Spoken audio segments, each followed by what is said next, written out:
Hello again, 122. In this video, we are going to go over the first two questions in Chapter 27, what the 7th edition calls Communism on Trial. But for our purposes, we're only going to talk about the Soviet Union, Eastern Europe, and China from 1945 through the early 21st century. So what's going on in the Soviet Union under Gorbachev, and then we'll summarize why communism collapsed and why the Soviet Union ends up disintegrating as well. The Gorbachev era. On the death of Konstantin Chernenko in 1985, more on that at the end of this video, leaders selected the talented and vigorous Soviet official Mikhail Gorbachev to succeed him. The new Soviet leader had shown early signs of promise. Born into a peasant family in 1931, Gorbachev combined farm work with school and received the Order of the Red Banner for his agricultural efforts. This award and his good school record enabled him to study law at the University of Moscow. And after receiving his law degree in 1955, he returned to his native southern Russia, where he eventually became the first secretary of the Communist Party in the city of Stavropol in 1978. And he was made a member of the party's Central Committee in Moscow. 2 years later, he became a full member of the ruling Politburo and secretary of the Central Committee. During the early 1980s, Gorbachev began to realize the immensity of Soviet problems and the crucial need for massive reform to transform the system. This is one of the reasons for the collapse of the Soviet Union, ladies and gentlemen. The command economy has not been functioning since the 1970s. And during a visit to Canada in 1983, he discovered to his astonishment that Canadian farmers worked hard on their own initiative. "We'll never have this for 50 years, he reportedly remarked. And that's from H. Smith in The New Russians, New York Press, 1990, page 74. And on his return to Moscow, he set in motion a series of committees to evaluate the situation and recommend measures to improve the system. With his election as party general secretary in 1985, Gorbachev seemed intent on taking the earlier reforms to their logical conclusions. The cornerstone of his program was perestroika, or restructuring. And first, it meant only a reordering of economic policy, as Gorbachev called for the beginning of a market economy with limited free enterprise and some private property. And lo and behold, they are now allowing farmers markets. These people can actually keep the profits of selling their produce at these little fairs or roadside stands. But Gorbachev soon perceived that in the Soviet system, the economic sphere was intimately tied to the social and political spheres. Any efforts to reform the economy without political or social reform would be doomed to failure. One of the most important instruments of perestroika was glasnost, or openness. These are the two big Gorbachev policies. Soviet citizens and officials were encouraged to openly discuss the strengths and weaknesses of the Soviet Union. The arts also benefited from the new policy, as previously banned works like The Gulag Archipelago by Alexander Solzhenitsyn or Dr. Zhivago.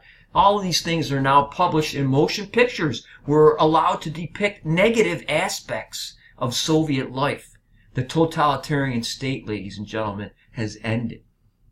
And music based on Western styles like jazz and rock could now be performed openly. Religious activities long banned. After all, atheism is the official policy of Marxism-Leninism, ladies and gentlemen. Once again, it's tolerated. Political reforms were equally revolutionary. In June 1987, the principle of two-candidate elections was introduced. Previously, voters had been presented with only one candidate.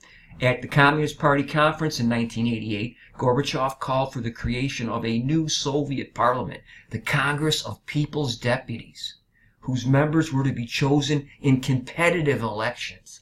It convened in 1989, the first such meeting in the nation since 1918.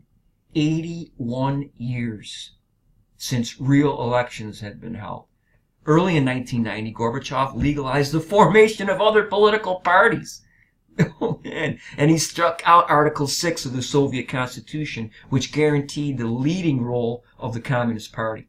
Hitherto, the position of first secretary of the party was the most important post in the Soviet Union. But as the Communist Party became less closely associated with the state, the powers of this office diminished. Gorbachev attempted to consolidate his power by creating a new state presidency, and in March 1990, he became the Soviet Union's first president. This is the beginning of the end. One of Gorbachev's most serious problems stemmed from the character of the Soviet Union. The Union of Soviet Socialist Republics was truly a multi-ethnic country. 92 nationalities, 112 recognized languages, and previously the iron hand of the Communist Party centered in Moscow had kept a lid on centuries-old ethnic tensions that had periodically erupted throughout the history of the region. This is another reason for the collapse. It was only the totalitarian state that kept all these different languages, all these different nationalities from seeking the trend of the last 200 years, which is the move towards the nation state. That has been the dominant ideology politically in world history for many, many years, and this was something that the Soviet Union attempted to avoid, and they couldn't do it anymore. As Gorbachev released this iron grip, ethnic groups throughout the Soviet Union began to call for sovereignty of the republics and independence from Russian-based rule centered in Moscow. Such movements sprang up first in Georgia, then in Latvia, Estonia, Moldova, Uzbekistan, Azerbaijan, and Lithuania.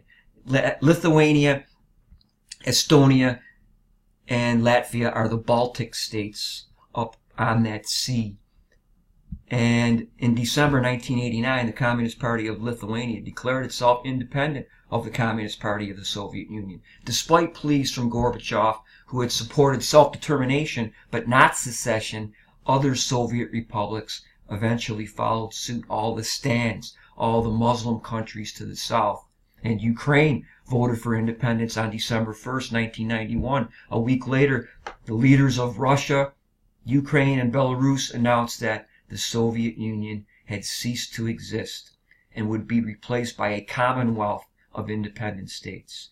Gorbachev resigned on December 25th, on Christmas 1991, and he turned over his responsibilities as commander-in-chief to Boris Yeltsin as president of Russia.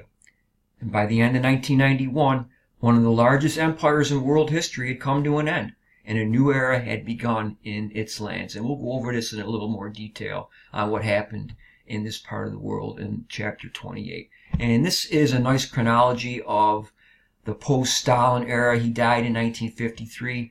Then you have Khrushchev, who finally won the power struggle, as we talked about, and he begins de-Stalinization. The Cuban Missile Crisis really made Khrushchev lose face in the party, and then he is replaced by Leonid Brezhnev, who solidified the empire and the boundaries that had been established in the aftermath of World War II. And by the 1970s, in the Brezhnev era, he had started détente with the U.S. because he knows there's serious economic problems. But there is no deviation. The Brezhnev doctrine said the empire must stay the way it is. And the Soviet tanks rolled into Hungary in 1956 and into Czechoslovakia in 1968 to keep those countries in the iron grip. And Brezhnev dies in 1979, and he was replaced by Yuri Andropov first, and then Chernenko came in, and finally Gorbachev comes to power. And we will discuss more about this region in the next chapter.